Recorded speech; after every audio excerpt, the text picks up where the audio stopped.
परमेश्वर के नाम की महिमा हो। आप सभी को जय मसीह की। दैनिक एक मिशनरी जीवन में एक बार फिर मैं आपके सामने प्रस्तुत हूँ एक नई मिशनरी के साथ। आज की मिशनरी में हम बात करेंगे ऑथर स्टेज के जीवन के बारे में।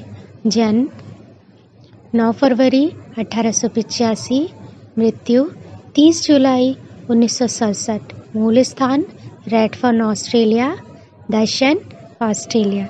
आइए हम विस्तृत में ध्यान देते हैं। ऑथर मैल्कम स्टेज का जन्म सिडनी की एक झुग्गी बस्ती में हुआ था। वह एक उपेक्षित बच्चे थे और शराबी माता पिता के हाथों से पीड़ित थे।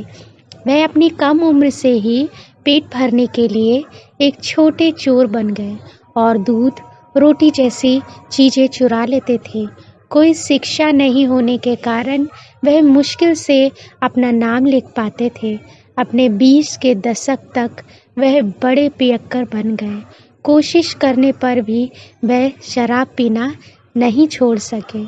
उन्होंने प्रथम विश्व युद्ध के दौरान वे ऑस्ट्रेलियाई सेना में भर्ती हुए, लेकिन बाद में शारीरिक दुर्बलता के कारण उन्हें छुट्टी दे दी गई थी।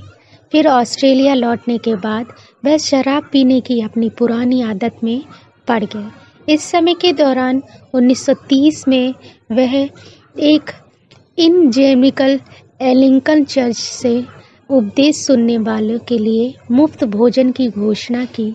स्टेज जो भूखा, निराश और हताश था, खाना खाने के लिए उस सभा में भागीदार हुए। उस सभा में बताई जा रही उद्धार के संदेश सुनकर उनका हृदय बदल गया। वे तुरंत बाहर गए और चिल्लाए, प्रभु मुझ पापी पर दया करो। उस दिन से लेकर अपने शेष जीवन में वह परमेश्वर के उद्धार देने वाली शक्ति के लिए एक जीवित गवाही जिए। 2 साल बाद उन्होंने एक सभा में भाग लिया जहां एक प्रचारक प्रचार करते हुए एक प्रश्न पूछा, आप अनंत काल कहाँ बिताने जा रहे हैं? तुरंत इटर्निटी शब्द ने उनका ध्यान खींचा। हालांकि वे मुश्किल से अपना नाम लिख पाते थे। उस मुलाकात के बाद उन्होंने फुटपाथों, फाटकों, रेलवे स्टेशनों के प्रवेश द्वारों और जहां भी संभव हो केवल एक शब्द इटर्निटी लिखना शुरू किया। उनके एक शब्द के संदेश ने लोगों को उनके शाश्वत गंतव्य के बारे में सोचने पर मजबूर कर दिया। अपने जीवन के अगले 35 वर्षों के लिए स्टेज सुबह जल्दी उठकर अलग अलग जगहों पर दिन में कम से कम 50 बार इटर्निटी शब्द लिखते थे। सड़क पर प्रचार करने की स्टेज की अनूठी पद्धति ने परमेश्वर के लिए कई आत्माओं को जीत लिया।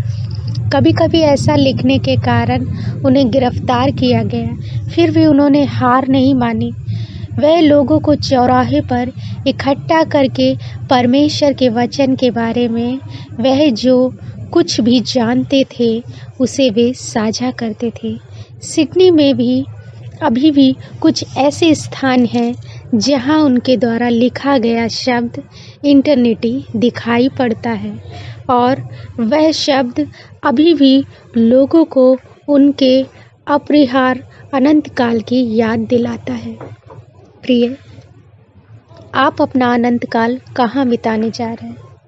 परमपिता परमेश्वर आप सभी को आशीषित करें।